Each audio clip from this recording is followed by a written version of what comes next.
Blood on the Bayous is supported in part by Dr. B.B. Trotter from Abilene, Texas, and the Fort Butler Foundation. Thank you.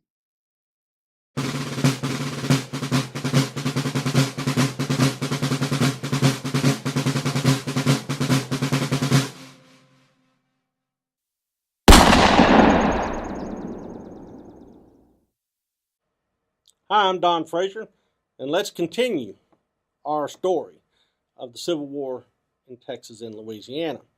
This time the focus is going to be largely on Texas. When Richard Taylor took over the District of West Louisiana, not only did he build an army, but he built the military infrastructure to support that army. The next thing he did was start looking beyond his district to see how he could help the situation on the Mississippi on behalf of the Confederacy, and also where he was going to get reinforcements and food from. So he's looking east towards the Mississippi, and he's also looking west towards Texas.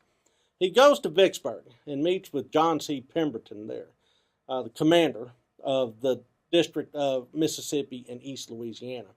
And he says, look, we own the Mississippi between Vicksburg and Port Hudson.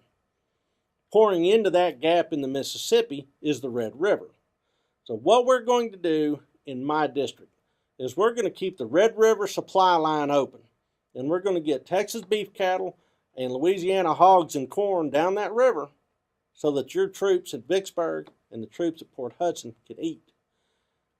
But you're going to have to reinforce and bulk up Port Hudson. Port Hudson needs to be as robust as Vicksburg. And Pemberton says, absolutely, couldn't agree more. You're right. That said, Taylor goes back to his headquarters in Alexandria, starts casting about. I've got a brigade of Louisianans, he's thinking, down in the sugar parishes under Mouton. I need some troops from Texas. Who do they got? Don't send me another battalion like Waller's guys until they figure out how to actually behave and fight. I need some veterans. I need some guys that know what to do. Well, there's actually one brigade that immediately pops in everybody's head, and that's the most veteran of all the Texas units west of the Mississippi. That is the brigade commanded by Brigadier General Henry Hopkins Sibley, that had just fought a major campaign in New Mexico. Well, major to them, and major in terms of the far west, not necessarily major in terms of what's going on elsewhere. Still, these men had gone all the way from Texas in the fall of 1861, fought their way through New Mexico in the spring of 1862, had participated in two pretty savage battles. One was the Battle of Val Verde in February, and then the Battle of Glorieta in March. But things didn't quite work out for the Confederate efforts in New Mexico, and then these men had walked all the way back to Texas after their mounts gave out and their supplies gave out, and had shown back up in San Antonio in midsummer of 1862.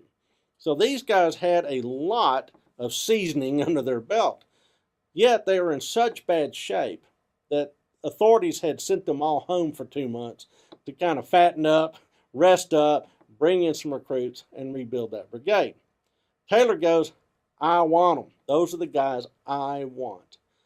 Well, the problem is Sibley didn't want Taylor. In fact, Sibley was kind of under a shadow. Several of his officers were, including one of his lead colonels, Tom Green. And Sibley was under a shadow of basically being accused of dereliction of duty for abandoning his wounded and his artillery, most of it, in the New Mexico campaign. So Sibley has to go to Virginia and answer charges. Off the official record, it was rumored that Sibley was a drunk. He did have a bit of a drinking issue. The problem is Henry Hopkins Sibley had renal colic or chronic kidney stones. Now the question is, did he drink to relieve the pain, or did his drinking cause the pain? No telling, but it caused him to be debilitated and unable to serve or command several times during the campaign. He relied on his right-hand man, Tom Green. Tom Green, however, was also a drinker, and there was a rumor campaign kicking around Texas saying that Green was probably not a good guy either. When Sibley gets to Virginia, he gets his name cleared. I mean, his record is impeccable. His pre-war record is very strong. They're willing to give him the benefit of the doubt. Sibley then turns around and says, you know what, I'd like to bring my brigade to Virginia. And I would like to come up here and help the cause in a much more glamorous theater of war. And Louis T. Wigfall, senator from Texas, says, yeah, that's a great idea. And Samuel Cooper, the Adjutant General of the Confederate States of America, says, yeah, that's a great idea. In fact, let's bring Sibley's guys and a couple of other regiments from Texas up here. Problem is, they're overlooking the fact that there is a crisis on the lower Mississippi. And there's certainly a crisis in Louisiana. So concurrent with Sibley's presence in Virginia, there are also letters arriving saying, we need reinforcements.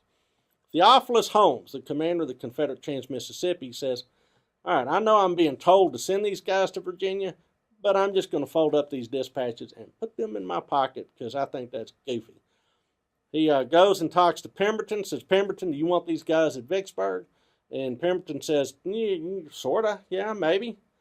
And he knows that Taylor could use them. Well, then Jefferson Davis breaks the tie, so to speak. Says, look, why would we send Sibley's guys to a theater of operations that's far removed from what they're really trained to do, which is to be a mobile, hard-hitting sort of shock force. That's what they've evolved into. So much so that the Federals kind of were worried where they might pop up next. Jefferson Davis says, no, send those guys to Louisiana. Sibley says, fine, I'll send word to my troops to join me in Louisiana. We'll probably all kind of reconvene somewhere around New Iberia, and we'll get the brigade underway from there. Well, the problem is the brigade is still pretty chewed up. The guys are slow coming back into camps. Part of the brigade has been detached and formed into the Valverde Battery, which is essentially a new artillery unit using cannon captured at the Battle of Valverde. And there's also the need to bring in conscripts to fill out the regiments and also new recruits.